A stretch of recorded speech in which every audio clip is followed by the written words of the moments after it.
కొద్దిసేపు క్రితమే ముఖ్యమంత్రి చంద్రబాబును గాదె సాయికృష్ణ కుటుంబ సభ్యులు కలిశారు. ముఖ్యంగా తల్లి విజయలక్ష్మిని ఆయన ఓదార్చిన పరిస్థితి అయితే ఉంది. ముఖ్యంగా ఏదైతే సాయికృష్ణకు కనిపించకుండా మిస్సింగ్ కేసు ఏదైతే నమోదైందో అదే సమయంలో ఆయన్ను లాకప్ డెత్ చేశారనే అనుమానాలు ఏవైతే కుటుంబ సభ్యులు కానీ ఇతరులు కానీ వ్యక్తం చేస్తున్న పరిస్థితుల్లో ఈ మొత్తం వ్యవహారంలో ఇన్వాల్వ్ అయినటువంటి అధికారి సిఐ ఎవరైతే ఉన్నారో ఆయన్ని ఇప్పటికే విఆర్కి పంపించారు. ముందు తర్వాత సస్పెండ్ కూడా చేశారు.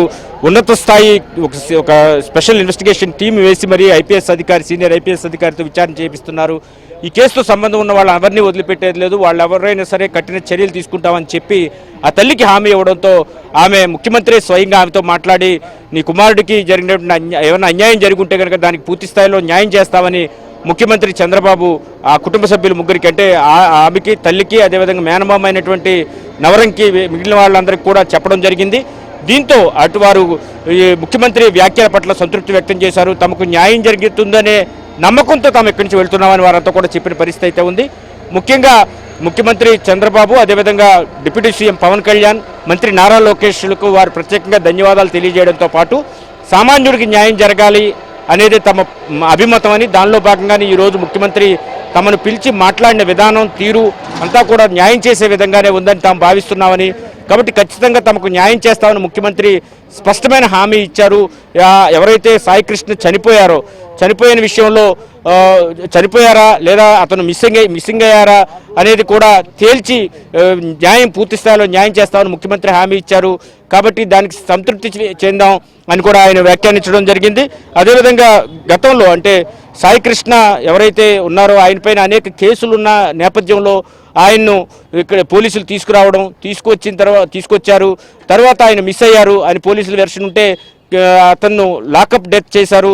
లాకప్ మరణంగా తల్లిదండ్రులు చెబుతున్న పరిస్థితి అయితే ఉంది. ఈ మొత్తం వ్యవహారం మీద సీరియస్గా తీసుకున్నటువంటి సీఎం అదేవిధంగా డిప్యూటీ సీఎం అయితే వరంగల్లో తమ అభిమాని నిరంజన్ కలిసి నేరుగా రోడ్డు మార్గం ద్వారానే విజయవాడ అమరావతి చేరుకుని ముఖ్యమంత్రితో అదేవిధంగా పోలీసు ఉన్నతాధికారులతో సమావేశమయ్యారు. ఇమీడియట్గా ఎవరైతే ఈ కేసులో ఇన్వాల్వ్ అయి ఉన్నట్టుగా భావిస్తున్నారో సిఐ నాగరాజును ఇమీడియట్గా సస్పెండ్ చేశారు. కఠిన చర్యలు తీసుకోవాలి. ఒకవేళ తప్పున్నట్టు తేలితే కనుక పోలీసుల వైపు నుంచి కానీ ఉన్నట్టయితే కఠిన చర్యలు తీసుకోవాలని కూడా ముఖ్యమంత్రి స్వయంగా ఆదేశించారు. ఇమీడియట్గా చర్యలు తీసుకోవడానికి ఉపక్రమించడంతో పాటు సీనియర్ ఐపీఎస్ అధికారితో విచారణకు కూడా ఆదేశాలు జారీ చేశారు.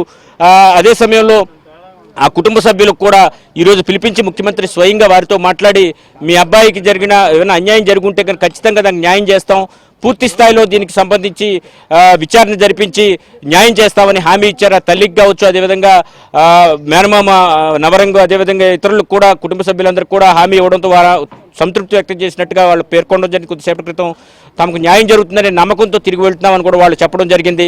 ఇదే సమయంలో గత కొన్ని రోజులుగా వైసీపీ ఏదైతే రాజకీయం చేస్తుందో ఇది రాజకీయ కోణం నుంచి చూడకూడదు, ఇది ఒక పోలీస్ స్టేషన్లో జరిగిన సంఘటనగానే చూడాలని కూడా వాళ్ళు ఈ విషయాన్ని స్పష్టంగా చెప్పడం కూడా జరిగింది. నవీన్.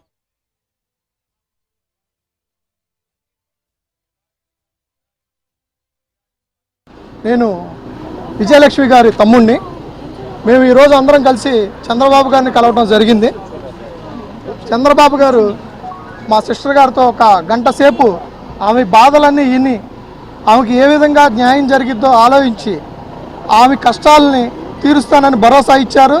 అంతేకాకుండా ఆమె ఎవరైతే అన్యాయం చేశారో వాళ్ళ మీద క్రిమినల్ కేసు కట్టి వాళ్ళ 302 కేసు కట్టి వాళ్ళని సబ్ జైలుకి కూడా వేస్తానని హామీ ఇచ్చారు. ఆల్రెడీ అలాగే కేసు కూడా కడతం జరిగింది.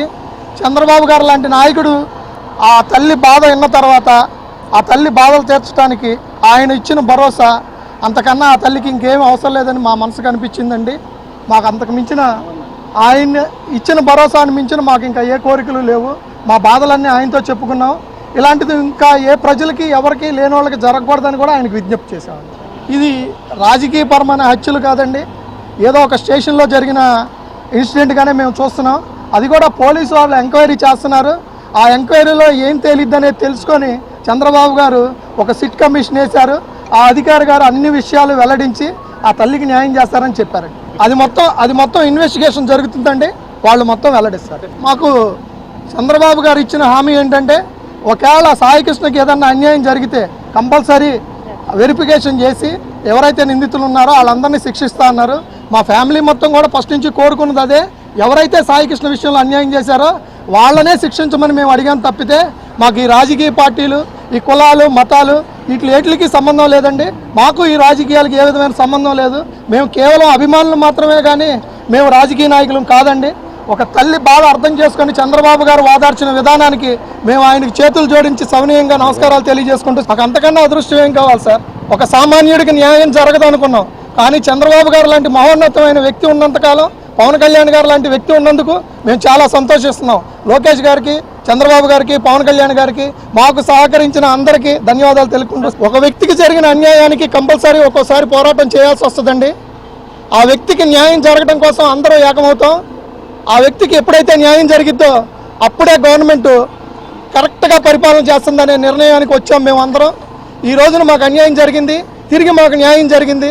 ఎవరైతే మమ్మల్ని ఇబ్బంది పెట్టారో ఆ వ్యక్తి మీద క్రిమినల్ కేసు పెట్టినందుకు మేము చాలా సంతోషిస్తున్నాం. మాకు ఎవరి మీద కక్షలు, కార్పణ్యాలు, రాజకీయ ద్వేషాలు లేవు. దయచేసి మమ్మల్ని ఇక్కడితో మమ్మల్ని విడిచిపెట్టవలసిందిగా మీడియా వారిని కోరుతున్నాం.